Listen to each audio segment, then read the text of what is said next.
आदबर से मैं हूं सफीउल्लाह। आप देख रहे हैं 4 टीवी खबरनामा। सबसे पहले नजर डालते हैं सुर्खियों पर।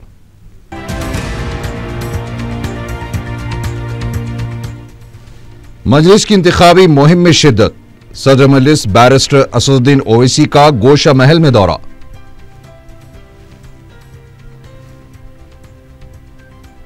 मजलिसी उम्मीदवार अहमद बलाला, मुअज्जम खान और जाफर हुसैन मिराज ने अपने पर्चे नामजदगी दाखिल कर दिए। तेलुगुदेशम ने तेलंगाना की 27 असेंबली और 3 लोकसभा निशिस्तों के लिए पार्टी उम्मीदवारों के नामों का किया ऐलान। कोई मुस्लिम उम्मीदवार को टिकट नहीं दिया गया।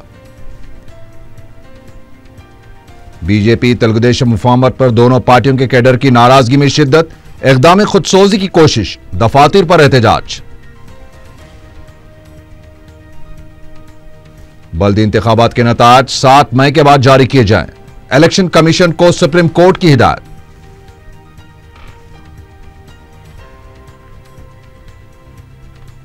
और साबिक डीजीपी दिनेश रेड्डी की वाईएसआरसीपी में शमूलियत। कहा जगन पर झूठे मुकदमा दर्ज किए गए हैं।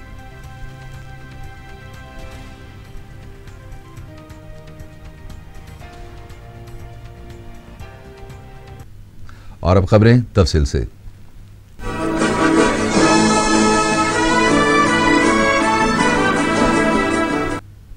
शहर में मजलिस इत्तेहादुल मुस्लिमीन की इंतखाबी मुहिम शिद्दत इख्तियार कर गई है। उम्मीदवार अपने अपने हलकों के इलाकों में दौरे कर रहे हैं। पीर के दिन सदर मजलिस बैरिस्टर असदुद्दीन ओवैसी ने गोशा महल असेंबली हलके के मुख्तलिफ इलाकों का पैदल दौरा किया और मजलिस के हक में इंतखाबी मुहिम चलाई।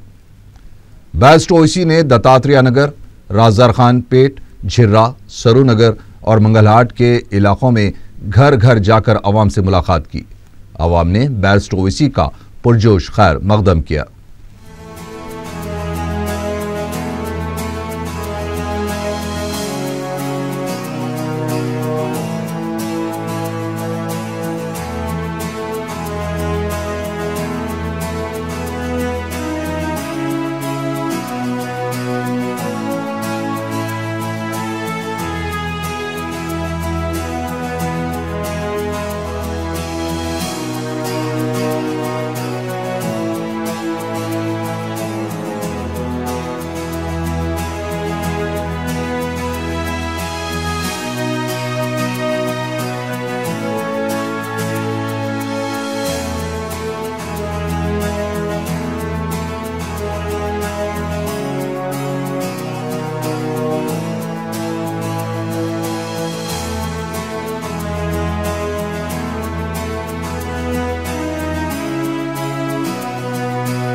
हल्का असम्बली बहादुरपुरे के मजलिस उम्मीदवार मोहम्मद मौजम खान ने पीर को अपना पर्चे नामजदगी दाखिल कर दिया।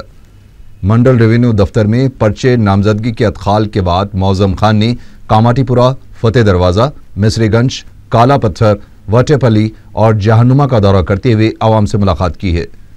मजलिस उम्मीदवार ने सदर मजलिस बैरिस्टर असदुद्दीन ओवैसी की क़यादत को मजबूत बनाने के लिए मजलिस को कामयाब बनाने की अपील की। मजलिस उम्मीदवार की मुख्तलिफ मुकामात पर गुलपोशी भी की गई। मजलिसी कारकुनों और अवाम की कसीर तादाद इस मौके पर मौजूद थी।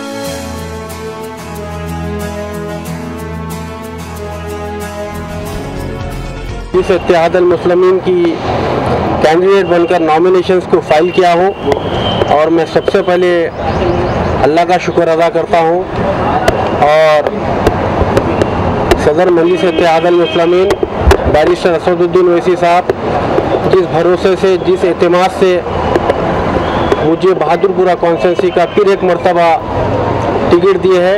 इंशाअल्लाह ताला मजलिस इत्तेहाद मुस्लिमीन और बैरिस्टर असदुद्दीन ओवैसी साहब के उस उम्मीद को, उस भरोसे को कायम रखते हुए बहादुरपुरा कॉन्स्टिट्यूंसी के डेवलपमेंट के लिए इंशाअल्लाह ताला हत्तल इम्कान कोशिश कर जितना मुझसे हो सका और मेरी जमात से हो सका डेवलप करूंगा बहादुरपुरा कॉन्स्टिट्यूंसी। मलकपेट असेंबली हल्के के मजलिस उम्मीदवार अहमद बलाला ने अपनी दूसरी मियाद के लिए पर्चे नामजदगी दाखिल कर दिया है।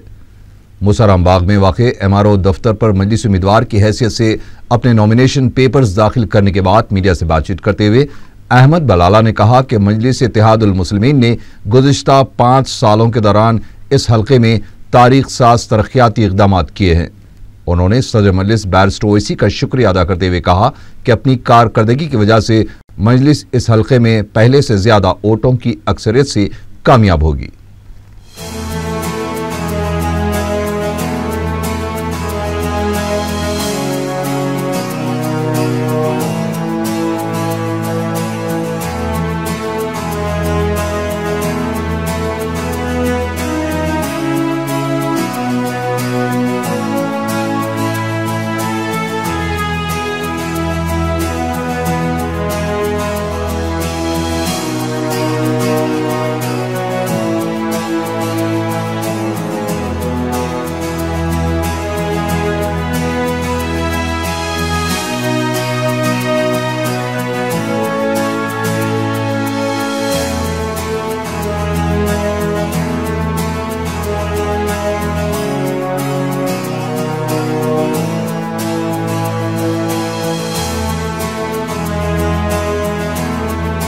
और बहुत सारे बिला मजहब व मिल्लत हल्के मलकपेट के अंदर तरक्याती काम करवाए गए। इस बार भी इंशाअल्लाह ताला हल्के मलकपेट से मजलिस 30,000 से ज़्यादा मेजॉरिटी से जीतेगी और तरक्याती काम, जितने भी तरक्याती काम बाकी है और तरक्याती काम कराएंगे। मलकपेट को एक मॉडल असेंबली सेगमेंट बनाकर बताएंगे।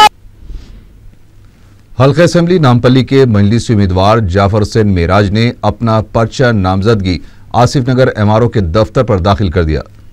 अहमद नगर के रुकन बल्दिया व मेयर GHMC माजिद हुसैन और इंचार्ज हल्के नामपल्ली यासर अरफात के हमरा मजलिस उम्मीदवार ने अपने नॉमिनेशन पेपर्स दाखिल किए। क़ब्ल उन्होंने दरगाह हजरत यूसुफैन रहमतुल्लाह अलैह पर चादर गुल पेश की। पर्चे नामजदगी के अदखाल के बाद मजलिसी कारकुनों व मुहिब्बान मजलिस की जानिब से एक बड़ी रैली निकाली गई। मजलिस उम्मीदवार ने मीडिया से बातचीत करते हुए सदर मजलिस का शुक्रिया अदा किया और साबिक़ रुकन असेंबली मोहम्मद विरासत रसूल खान के तरक्याती कामों की सताइश की। उन्होंने नामपल्ली को मिसाली हल्का बनाने और भारी अक्सरियत से कामयाबी हासिल करने का भी दावा किया है।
अल्हम्दुलिल्लाह ये अल्लाह सुब्हानहू व तआला का लाख लाख एहसान है कि अल्लाह ताला ने अल्लाह उसके रसूल के सदक़े में मुझे नामपल्ली का उम्मीदवार जो मजलिस इत्तेहादुल मुस्लिमीन की तरफ से नॉमिनेट किया गया। इंशाअल्लाह ताला मैं बखूबी अपनी सर्विसेज निभाऊंगा और ख़ासतौर से बैरिस्टर असदुद्दीन अवैसी साहब, अकबरुद्दीन अवैसी साहब का शुक्रिया अदा करता हूँ। उसके साथ साथ जनाब विरासत रसूल खान साहब, जनाब यासिर अरफात साहब, जनाब मोहम्मद माजिद हुसैन साहब और मजलिस इत्तेहादुल मुस्लिमीन के तमाम सदर मोतमदीन और जितने भी मजलिस इत्तेहादुल मुस्लिमीन के एक्टिव वर्कर है, मोहबाना मजलिस, इन सब का मैं तहे दिल से शुक्रिया अदा करता हूँ। और इंशाअल्लाह ताला नामपल्ली की आवाम को मैं ये पैगाम देना चाहता हूँ, अल्लाह ने चाहा तो इंशाअल्लाह लज़ीम नामपल्ली की सीट मजलिस इत्तेहादुल मुस्लिमीन की बहुत ज़्यादा भारी अक्सरियत से कामयाबी होंगी। हल्के कारवान के मजलिस उम्मीदवार कौसर महिउद्दीन कारवान के मुख्तलिफ मुकामात का दौरा करते हुए मोहम्मदी लाइन्स, सैयद नगर और गोलकुंडा किले के अलावा दूसरे इलाकों का दौरा करते हुए आवाम से मुलाकात की और मजलिस को कामयाब बनाने की अपील की है।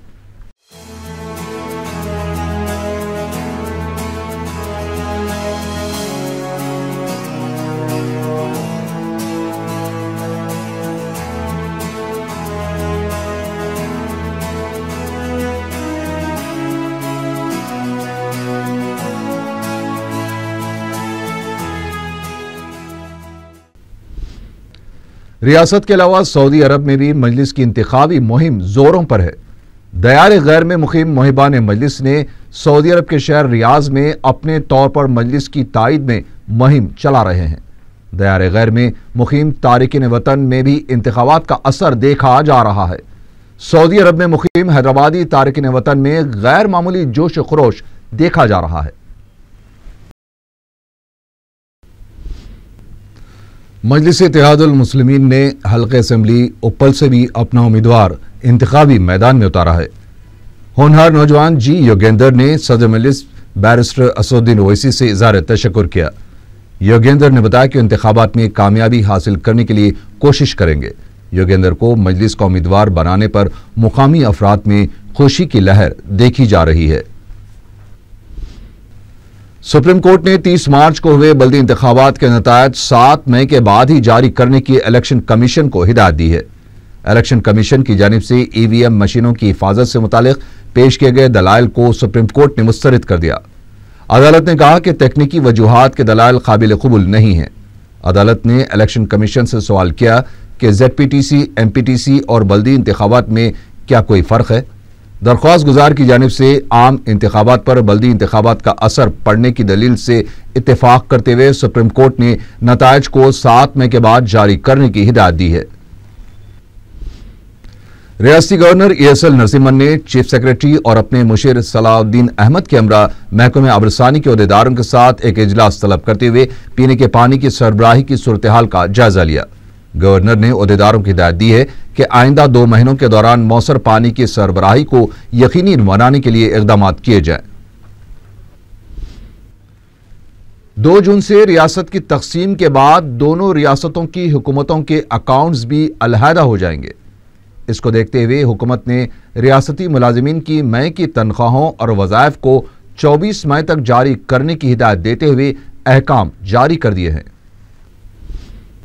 बीजेपी से मुफाहमत की वजह से पार्टी कैडर की नाराजगी का सामना कर रहे तेलुगुदेशम के सदर नारा चंद्रबाबू नायडू ने तेलंगाना की 27 असेंबली और पार्लियामेंट की 3 नशिस्तों के लिए पार्टी उम्मीदवारों के नामों का ऐलान कर दिया है। मीडिया से बात करते हुए चंद्रबाबू नायडू ने बताया कि 4 शंबे को सीमा आंध्रा के उम्मीदवारों की फेहरिस्त जारी की जाएगी। बीजेपी से मुफाहमत के फैसले की मदाफत करते हुए चंद्रबाबू नायडू ने कहा कि मुल्क के बेहतर मफाद के लिए यह फैसला लिया गया है। नाराज कायदीन को दिलासा देते हुए चंद्रबाबू नायडू ने कहा कि इस मुफाहमत से नुकसान का सामना करने वाले कायदीन को भी मौका दिया जाएगा। उन्होंने तमाम कारकुनों से ताउन करने की अपील की है। तेलंगाना की लोकसभा की 3 नशिस्तों के लिए जिन उम्मीदवारों का ऐलान किया गया है उनमें आदिलाबाद से रमेश राठौर, जहीराबाद से के मदन मोहन राव और महबूबाबाद से बी मोहन लाल शामिल हैं। तेलंगाना की 27 असेंबली नशिस्तों से जिन उम्मीदवारों को टिकट दिया गया है इनमें काबिल जिक्र बांसवाड़ा से बी नायक, बोधन से प्रकाश रेड्डी, महेश्वरम से टी कृष्णा रेड्डी, भोंगीर से उमा माधो रेड्डी, सूर्यापेट से टी रमेश रेड्डी, चंद्रायन गुट्टे से प्रकाश मुदिराज, सनत नगर से टी श्रीनिवास यादव, राजेंद्र नगर से टी प्रकाश गौड़, जगतियाल से एल रमना, गजवेल से बी प्रताप रेड्डी और इब्राहिमपट्टनम से मंशी रेड्डी किशन रेड्डी शामिल हैं। बीजेपी से मुफाहमत के फैसले के बाद चंद्रबाबू नायडू की क़यामगाह तेलुगुदेशम के नाराज कायदीन के एहतजाज का मरकज बन चुकी है। पीर की सुबह खैरताबाद और उप्पल के पार्टी कारकुनों ने एहतजाजी मुजाहरा करते हुए इन हलकों को बीजेपी के लिए मख्तस न करने की हिमायत में नारे लगाए। खैरताबाद के तेलुगुदेशम कारकुन साबिक रुकन असेंबली विजय रामाराव को हल्के से टिकट देने का मुतालबा करते हुए नारेबाजी कर रहे थे। ऐसा ही हाल उप्पल के तेलुगुदेशम कारकुनों का भी देखा गया। चंद्रबाबू नायडू की क़यामगाह के पास हालात उस वक्त कशीदा हो गए जब एक पार्टी कारकुन ने जिस्म पर केरोसिन डालकर खुदसोजी की कोशिश की, ताहम वहां मौजूद कारकुनों ने उसे इंतहाई इकदाम से रोक दिया। इस मौके पर खातून कारकुन नामालूम शय का इस्तेमाल करने के बाद बेहोश हो गई। तेलुगुदेशम कारकुन पार्टी सरबराह चंद्रबाबू नायडू के बीजेपी से मुफाहमत के फैसले पर नाराज हैं। बड़ी तादाद में पार्टी कारकुन उनकी क़यामगाह के रूबरू पहुंचकर एहतजाजी मुजाहरे कर रहे हैं। अजला में भी कई मुकामात पर बीजेपी को निशिस्ते मख्तस किए जाने के खिलाफ एहतजाजी मुजाहरे किए गए हैं। बाद में तेलुगुदेशम सरबराह नारा चंद्रबाबू नायडू जब अपनी क़यामगाह से बाहर निकल कर जा रहे थे, उस वक्त पार्टी कारकुनों ने उनका रास्ता रोकने की कोशिश करते हुए नारेबाजी की। उधर बीजेपी का रियासती हेडक्वार्टर भी पीर को अमलन जंग का मैदान नजर आया। तेलुगुदेशम से मुफाहमत से नाराज सूर्यापेट, एलबीनगर, जहीराबाद, करीमनगर और रंगारेड्डी से ताल्लुक रखने वाले दर्जनों कारकुनों ने पार्टी ऑफिस में एहतजाज करते हुए तोड़फोड़ की। बीजेपी कारकुनों ने कुर्सियों को उठाकर फेंक दिया और बीजेपी आला क़यादत के तेलुगुदेशम से मुफाहमत के फैसले पर शदीद एहतजाज किया। बीजेपी कारकुनों का कहना था कि तेलुगुदेशम से मुफाहमत से पार्टी को नुकसान होगा। इस दौरान जिले रंगारेड्डी के बीजेपी सदर एम चंद्रया ने पार्टी से इस्तीफा दे दिया है। उसके अलावा रंगारेड्डी रूरल के सदर अंजन कुमार गौड़ ने भी पार्टी से इस्तीफा दे दिया है। बाद में बीजेपी दफ्तर में उस वक्त माहौल कशीदा हो गया जब सूर्यापेट के कारकुन ने जिस्म पर केरोसिन डालकर खुदसोजी की कोशिश की, ताहम पुलिस ने उसे काबू में करते हुए अपनी तहवील में ले लिया। वतन की मस्जिद की शहादत को रोकने के लिए किए गए एहतजाज से मुतालिक मुकदमे के सिलसिले में सदर मजलिस बैरिस्टर असदुद्दीन ओवैसी और कायद मुखन्ना अकबरुद्दीन ओवैसी ने पीर के दिन संगारेड्डी की जिले अदालत में हाजिरी दी। अदालत ने मुकदमे की समाअत को 25 मई तक के लिए मुलतवी कर दिया है। मजलिस कायदीन की संगारेड्डी आमद की खबर आम होती ही अवाम का एक बड़ा हुजूम अदालत की इमारत के रूबरू जमा हो गया था। टीआरएस सरबराह के चंद्रशेखर राव ने कहा है कि तेलुगुदेशम और बीजेपी के दरमियान जबरदस्ती की मुफाहमत हुई है। आईएनटीयूसी के अलावा दिगर तंजीमों के कायदीन की टीआरएस में शमूलियत के मौके पर खिताब करते हुए केसीआर ने कहा कि जिस तरह से रियासत की तकसीम के मामले में वेंकैया नायडू और चंद्रबाबू नायडू ने मिलकर रुकावटें खड़ी करने की कोशिश की थी, इसी तरह ये दोनों कायदीन तेलंगाना की तरक्की में भी रुकावट बनेंगे। उन्होंने सवाल किया कि जब तेलंगाना के बीजेपी कायदीन ने तेलुगुदेशम से मुफाहमत पर एतराज किया था, उसके बावजूद क्यों वेंकैया नायडू ने तेलुगुदेशम से मुफाहमत में उजलत दिखाई। उन्होंने कहा कि तेलंगाना की पसमानदगी के लिए कांग्रेस और तेलुगुदेशम की हुकूमतें जिम्मेदार हैं। केसीआर ने दावा किया कि टीआरएस के जरिए ही तेलंगाना की तरक्की मुमकिन है। चंद्रबाबू नायडू की तरह अपने कौल फाल से मुकरने वाला दुनिया में दूसरा कोई शख्स नहीं है। मीडिया से बात करते हुए टीआरएस लीडर हरीश राव ने यह बात कही। उन्होंने सवाल किया कि बीजेपी से मुफाहमत मुल्क के मफाद की खातिर की गई है या फिर तेलुगुदेशम पार्टी के मफाद के लिए। हरीश राव ने कहा कि वाईएसआर की काबीना को अली बाबा 40 चोर कहने वाले चंद्रबाबू नायडू उसी काबीना के कई वुज़रा को अपनी पार्टी में शामिल किया है। उन्होंने कहा कि शराब और बार शॉप्स को खोलने में चंद्रबाबू नायडू का सबसे अहम रोल रहा था। हरीश राव ने कहा कि गुजरात फसादात के दौरान नरेंद्र मोदी को तनकीद का निशाना बनाने वाले अब किस तरह से उनके खसीदे पड़ रहे हैं। रियासत के साबिक डीजीपी दिनेश रेड्डी ने वाईएसआर कांग्रेस पार्टी में शमूलियत इख्तियार कर ली है। वाईएस जगनमोहन रेड्डी से लोटस पाउंड पर मुलाकात करते हुए दिनेश रेड्डी ने बाकायदा तौर पर वाईएसआर सीपी से वाबस्तगी का ऐलान किया है। जगनमोहन रेड्डी ने खंडवा पहनाकर पार्टी में उनका खैर मकदम किया। इस मौके पर मीडिया से बातचीत करते हुए दिनेश रेड्डी ने कहा कि मुजवजा इंतखाबात में वाईएसआर सीपी की कामयाबी के लिए वो पूरी कोशिश करेंगे। उन्होंने कहा कि वाईएस राजशेखर रेड्डी को उन्हें करीब से देखने का मौका मिला है और जिस तरह से गरीब तबके के लिए उन्होंने जो तरक्याती प्रोग्राम शुरू किए थे वो भी काबिल सताइश है। दिनेश रेड्डी ने कहा कि जगन मोहन रेड्डी की क़यादत में ही गरीब तबके की फलाह व बहबूद मुमकिन है। इस मौके पर साबिक डीजीपी ने वाज़ेह किया कि जानबूझकर जगन के खिलाफ झूठे मुकदमा दर्ज किए गए थे। इंतखाबी मुकाबले से मुतालिक पूछे गए सवाल पर दिनेश रेड्डी ने कहा कि पार्टी जहां से उन्हें मौका देगी वो वहां से इंतखाब लड़ेंगे। तेलुगुदेशम रुकन असेंबली रेवंत रेड्डी ने भी तेलुगुदेशम से बगावत का जहन बना लिया है। रेवंत रेड्डी लोकसभा हल्के मलकाजगिरी से मुकाबले का इरादा रखते थे, लेकिन बीजेपी से मुफाहमत की वजह से तेलुगुदेशम उम्मीदवार के इस हल्के से मुकाबले का इम्कान खत्म हो गया है। जराये के मुताबिक Revanth Reddy party D form का इंतजार किए बगैर मंगल को अपना पर्चा नामजदगी दाखिल कर सकते हैं। इंतखाबात के दौरान तोहम परस्ती का बाजार और भी गर्म हो जाता है। बिलखुसूस हिंदू कायदीन मुहूर्त और वास्तु को काफी अहमियत देते हैं। रियासत की तकसीम के बाद आंध्र प्रदेश में कांग्रेस की कश्ती डूबती नजर आ रही है। इन हालात में कांग्रेस किसी भी तरह से अपनी कश्ती पार निकालने की कोशिशों में मसरूफ है। तोहम परस्ती का एक मंजर एपीसीसी के दफ्तर इंदिरा भवन में देखने में आया। वास्तु के मुताबिक दफ्तर का बाबुल दाखिला नुकसानदेह महसूस किया जा रहा था, इसलिए अब रास्ते को बदलने का फैसला किया गया है। कांग्रेस कायदीन का एहसास है कि पार्टी की डूबती कश्ती को सही वास्तु के जरिए ही पार लगाया जा सकता है, इसलिए नए दाखिले के लिए तेजी से काम किया जा रहा है। इलेक्शन कमीशन की जानिब से सख्त शराइत के बावजूद भी बास अफराद ज़ाब्ते अखलाक और क़वायद की खिलाफ वर्जी कर रहे हैं। इतवार और पीर की दरमियानी शब दारुशिफा में एक छोटी एजेंसी की जानिब से खुद साख्ता कायदीन के मुबाहिसे का एहतमाम किया गया था। इंतखाबात के पेश नज़र जहां जलसों के इनेकाद को लेकर शराइत आयद की गई हैं और दुकानें भी बंद करवाई जा रही हैं, ऐसे में हुक्काम को ऐसी छोटी एजेंसीज के नक्लो हरकत पर भी नजर रखनी चाहिए जो अपने मफाद के लिए इस तरह के प्रोग्राम मुनक़द करते हुए क़वायद की खिलाफ वर्जी कर रहे हैं।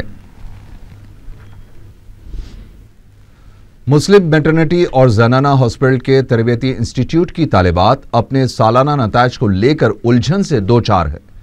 मुतासिरा तालिबात ने बताया है कि इंस्टीट्यूट से और बाहर से निशानात देखे जाते हैं तो दोनों में फ़र्क पाया जाता है। तलबा ने बताया कि इस सिलसिले में जब कमिश्नर सेहत और ख़ानदानी बहबूद के दफ्तर से रुजू होते हैं तो उन्हें वाज़ेह जवाब नहीं दिया जा रहा है।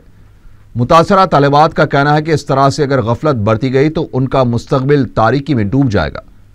मुतासिरा तालिबात ने गवर्नर से मुलाकात की अपील की है। कुकटपल्ली पुलिस ने 2 आदी सारिकीन को गिरफ्तार करके उनके कब्जे से मसरूका अशिया बरामद कर ली। एसीपी कुकटपल्ली पुलिस ने बताया कि पुलिस ने तलाशी मुहिम के दौरान लक्ष्मण और इंद्रसेन से पूछताछ की तो ये दोनों इत्मीनान बख्श जवाब नहीं दे सके, जिस पर पुलिस ने उन्हें हिरासत में लेकर तफ्तीश की तो इन दोनों ने अपने जुर्म का इतराफ कर लिया और पुलिस को बताया कि दूसरे वो सरखे की वारदातें अंजाम देते हैं। पुलिस ने गिरफ्तार शुदा अफराद के कब्जे से 16 तोले के सोने के जेवरात, 15 तोले चांदी के अशिया व जेवरात के अलावा 40 लैपटॉप्स और 2 कैमरे बरामद कर लिए। डुंडिगल पुलिस को मस्तान बिल्डर कॉलोनी के मुखफिल मकान से एक शख्स की मस्क शुदा लाश दस्तयाब हुई। पुलिस ने मीडिया को बताया कि मुतासिरा मकान के पड़ोसियों को मकान से बदबू आने पर उन्होंने पुलिस को इत्तला दी। पुलिस मुकाम वाकया पहुंचकर तफसीलात मालूम की तो पता चला कि लाश 28 साल रविंदर की है, जिसकी 1 साल पहले शादी हुई थी और उसकी बीवी उसे छोड़कर मैके चली गई थी। पुलिस शुबा कर रही है कि शायद रविंदर ने बीवी की जुदाई के सदमे से दिल बर्दाश्ता होकर 3 दिन पहले खुदकुशी कर ली होगी, लेकिन घर के दरवाजे को बाहर से कुफल डाला गया था जो पुलिस को खटक रहा है। पुलिस एक केस दर्ज करके लाश को पोस्टमार्टम के लिए गांधी हॉस्पिटल मुंतकिल करके उस वाक़े की मुख्तलिफ जावियों से तहकीकात शुरू कर दी है। आखिर में सुर्खियां एक बार फिर।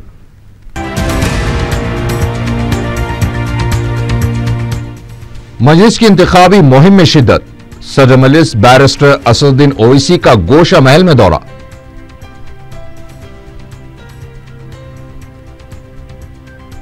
मजलिस उम्मीदवार अहमद बलाला, मौअज़म खान और जाफर हसन मिराज ने अपने पर्चे नामजदगी दाखिल कर दिए।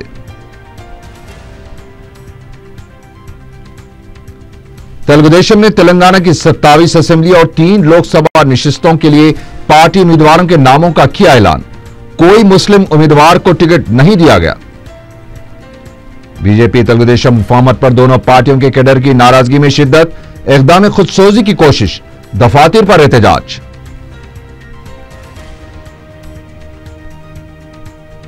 बल्दी इंतखाबात के नताज 7 मई के बाद जारी किए जाएं। इलेक्शन कमीशन को सुप्रीम कोर्ट की हिदायत।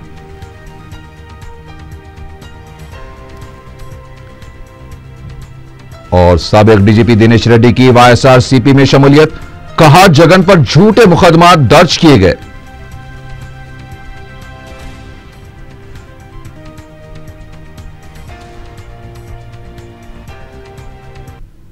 इसी के साथ ही 4 टीवी खबरनामा यहीं खत्म हुआ। अल्लाह हाफिज।